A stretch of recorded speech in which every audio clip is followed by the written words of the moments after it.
Du livre au cœur, un balado de l'Association des auteurs et autrices des Laurentides.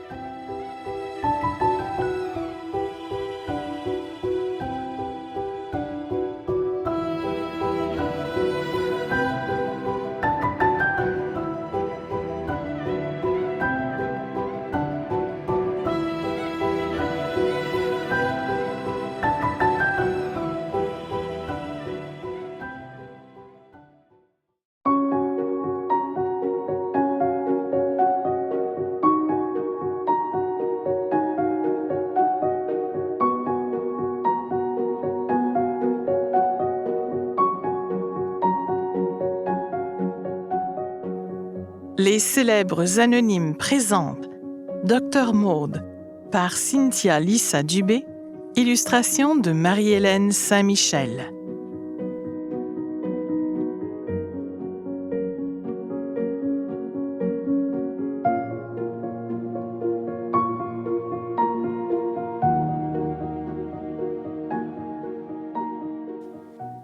Chapitre 1 – Enfance. La maison dégage une ambiance feutrée. La neige épaisse adoucit les bruits provenant de l'extérieur. Cela explique peut-être pourquoi Maud et sa sœur Alice ne se lèvent pas avant 8 heures en ce matin de Noël. Pourtant, les deux jeunes filles sont impatientes de découvrir le contenu de leur bas de Noël que leur grand-mère Frances a garni avec amour et attention. Cette dernière étant veuve, a adopté les deux petites filles. Leur père, Jérémia Babin, les abandonne pour refaire sa vie aux États-Unis. Leur mère, Frances Elizabeth, meurt de la tuberculose alors que Maud n'a que 7 mois. La tuberculose provoque de fortes toux et de la fièvre. La personne atteinte crache du sang, éprouve une grande fatigue, perd l'appétit, maigrit et a des sueurs nocturnes. À l'époque de Maud, au 19e siècle, il s'agit d'une maladie fréquente, appelée alors la peste blanche, qui fait de nombreux morts avant qu'on ne découvre le vaccin qui immunise contre la bactérie responsable. Plusieurs autres maladies échappent encore à toute compréhension, si bien que les médecins peuvent soit impressionner, soit susciter la méfiance. Un dicton dit même qu'il existe 2 catégories de médecins, ceux qui tuent leurs patients et ceux qui les laissent mourir. Maud et Alice ne sont donc pas les seules orphelines. Elles vivent heureuses et en sécurité chez leur grand-mère à St. Andrews, au cœur d'une communauté fidèle à l'Angleterre, empreinte de foi religieuse, où règne l'esprit d'initiative et l'amour de son prochain. Les 2 jeunes filles sont aimées. On leur inculque les bonnes manières et le sens des traditions. On valorise l'éducation et la culture. Leur grand-mère est une femme digne et bienveillante. Fille d'un chirurgien britannique, Frances Mary Smith naît en Afrique du Sud en 1807, puis grandit en Angleterre. Descendante d'un marquis, elle jouit d'une certaine aisance financière, ayant hérité de propriétés. Elle épouse William Abbott en 1834 et le suit au Canada. Elle survit à ses 9 enfants et à son mari.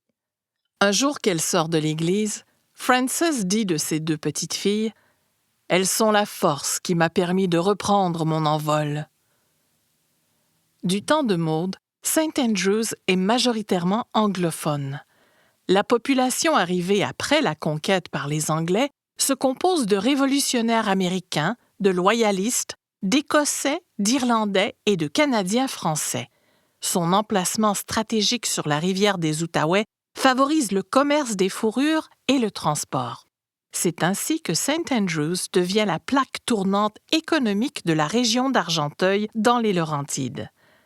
Grâce à la rivière du Nord et à la petite rivière Rouge, l'exploitation de moulins à scie, à farine et à papier y apporte la prospérité, tout comme les tanneries et les fabriques de chaises et de bateaux. Depuis sa naissance, Maud habite chez sa grand-mère avec Alice, de 2 ans son aînée, dans une demeure surnommée le prieuré, c'est-à-dire la maison du prieur, que leur grand-père William a construite sur un domaine de près de 900 000 mètres carrés, surplombant le village florissant avec vue sur la rivière en contrebas. L'élégante résidence en pierre de 2 étages est dotée d'un balcon avant orné de colonnes en bois. Plus tard, la grand-mère et ses petites-filles emménagent au village, dans une demeure qu'elle nomme Elm Bank, en référence aux ormes qui longent la rivière du Nord, au coin de la rue de la Seigneurie et de la route du Lonceau. Les fillettes y passent la plus grande partie de leur enfance. L'été, un cirque avec des animaux et d'énormes tentes viennent animer le village, amenant avec lui des diseuses de bonne aventure. Le marché, situé tout près de la maison, reçoit un tournoi de cricket.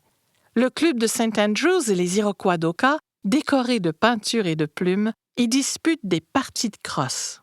Frances a fait les démarches nécessaires pour que les filles se nomment Abbott, comme leur mère, un patronyme empreint de dignité et de respect. D'abord, le grand-père de Maud, William, avait été révérend de l'église anglicane Christ Church de St. Andrews, fondée par son frère Joseph Abbott, tous deux des fermiers originaires d'Écosse. À leur arrivée au Canada, William accompagne Joseph alors qu'il accomplit son devoir dans la mission de St. Andrews, visitant Gore, Jérusalem, Shefford, Grenville et Vaudreuil. Alors entourés d'une forêt dense, les routes de St. Andrews sont rudes et très boueuses les jours de pluie. Des chemins de rondins de bois attachés l'un à l'autre forment un genre de radeau, ce qui permet de traverser des zones tourbeuses ou marécageuses. William prend la relève de Joseph lorsque celui-ci part fonder une autre paroisse à Yamaska. Malgré la distance, les deux familles Abbott entretiennent des liens serrés. William se montre accueillant et généreux envers tous. Par exemple, une année de récolte catastrophique au village alors qu'il a eu plus de chance dans son domaine du prieuré, William préfère vendre son blé en petite quantité et à bas prix pour aider les villageois de St. Andrews plutôt que de profiter de la situation et leur soutirer de l'argent. William s'effondrera sur les marches de l'église Christ Church une dizaine d'années avant la naissance de Maud, qui ne le connaîtra donc pas. Ensuite, le fils aîné de Joseph, John Caldwell Abbott, formé en droit, contribue à dorer le blason des Abbott. Il devient le conseiller juridique de la Compagnie de chemin de fer canadien-Pacifique et obtient qu'un riche Anglais investisse dans sa construction. Il représente Argenteuil à l'Assemblée canadienne jusqu'à l'établissement de la Confédération. Il devient aussi maire de Montréal pendant 10 ans et premier ministre du Canada, le premier à être né au pays. De plus, les trois Abbott sont intimement liés à l'histoire de l'Université McGill de Montréal. William et Joseph ont contribué à sa fondation même, alors que John sera doyen de la faculté de droit et deviendra gouverneur de l'institution à sa retraite. En 1880, Maud n'a que 11 ans. Elle ne s'imagine pas encore fréquenter l'université. Seuls les garçons y sont admis. Elle reçoit à la maison les enseignements d'une gouvernante sur l'histoire, la littérature et le français. Après ces leçons, ou la messe, où chantent les deux jeunes filles, Maud parcourt à pied les 20 kilomètres qui la séparent de Carillon pour passer du temps avec son amie Marie-Alexandra Bell, faisant claquer ses talons sur les trottoirs de bois. Aujourd'hui, elle a congé, car c'est jour de fête. Elle et Alice s'amènent pieds nus dans le salon et décrochent leur bas de Noël. Maud plonge la main dans le sien et en sort d'abord une croix dorée.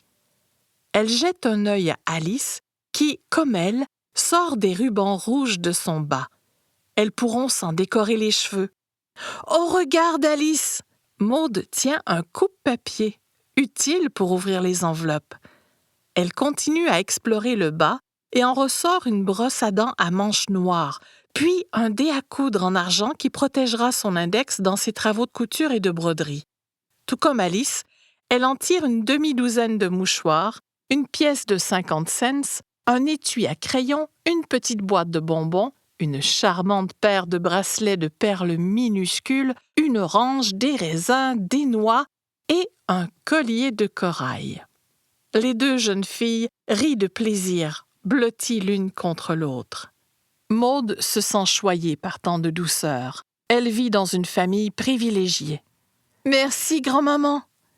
Elle court l'embrasser et emporte son joli butin dans sa chambre pour le ranger précieusement pendant qu'Alice s'installe au piano. Maud pense à son amie Mary, avec qui elle a hâte de partager sa joie en lui montrant ses cadeaux. Dans son journal intime, elle décrit ce matin de Noël et y inscrit tout ce qu'elle a trouvé dans son bas. Avec un soupir de satisfaction, elle s'installe confortablement dans son lit pour lire Les 4 filles du docteur March. Maud a une grande soif de connaissances. Elle lit tous les livres sur lesquels elle peut mettre la main et s'intéresse même à des écrits de philosophie et de politique. L'un de mes rêves que je trouve bien égoïste est d'aller à l'école, écrit-elle dans son journal à 15 ans. Je sais qu'Alice le désire elle-même, mais je le souhaite tellement fort. Et me voilà à rêver encore et je deviens idiote à imaginer une chose qui ne se pourra pas.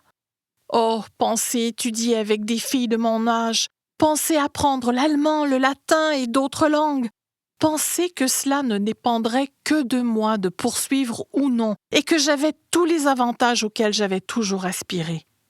Maintenant, je me suis emportée avec tous ces scénarios et je ne pourrai plus songer à rien d'autre. Je sais que je ne pourrai jamais y aller, et même si c'était possible, ce ne serait pas bien. Comme les filles sont sottes. Des centaines d'elles vont à l'école et rêvent d'en sortir, et plusieurs nous envieraient d'avoir une gouvernante à la maison.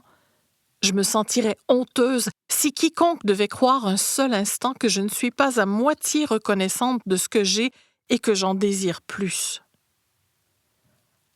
La grand-mère de Maud constate le goût de la jeune fille pour l'étude. Elle l'envoie donc passer 1 an dans une école secondaire privée à Montréal auprès des demoiselles Simmers et Smith. Maud s'aperçoit alors qu'elle détient des aptitudes intellectuelles, ce qui a comme effet de décupler sa ferveur. Il est courant d'envoyer les jeunes filles à l'école normale pour devenir enseignantes, seule forme d'éducation supérieure acceptable. Les écoles publiques pour filles sont plus répandues, mais rares sont celles qui permettent de poursuivre des études postsecondaires. Alors qu'elle n'a accompli qu'une seule année à l'école privée, Maud réussit le test d'admission à la Faculté des arts de l'Université McGill et reçoit même la première bourse d'études qu'accorde l'institution à une fille. Maud écrit dans son journal « Nous ne sommes jamais satisfaits. Mon nouveau souhait est d'aller au collège. Et maintenant, je le désire presque aussi ardemment que je souhaitais l'hiver dernier ma chance actuelle. » Mesdemoiselles Simmers et Smith éprouvent de la fierté et insistent pour que Maud accepte la bourse, car cet honneur rejaillira sur leur école. Cette insistance vient à bout de la faible résistance de Frances, attribuable au fait que Maud devrait alors vivre ailleurs qu'à la maison 1 an de plus, et, faut-il le dire, qu'une éducation en art représente un luxe pour une jeune fille. Maud elle-même hésite à quitter sa sœur et sa grand-mère.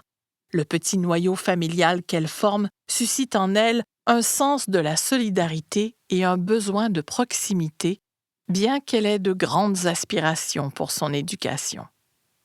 Pour Maud, cette bourse marquera le début d'un parcours aussi exceptionnel que semé d'embûches.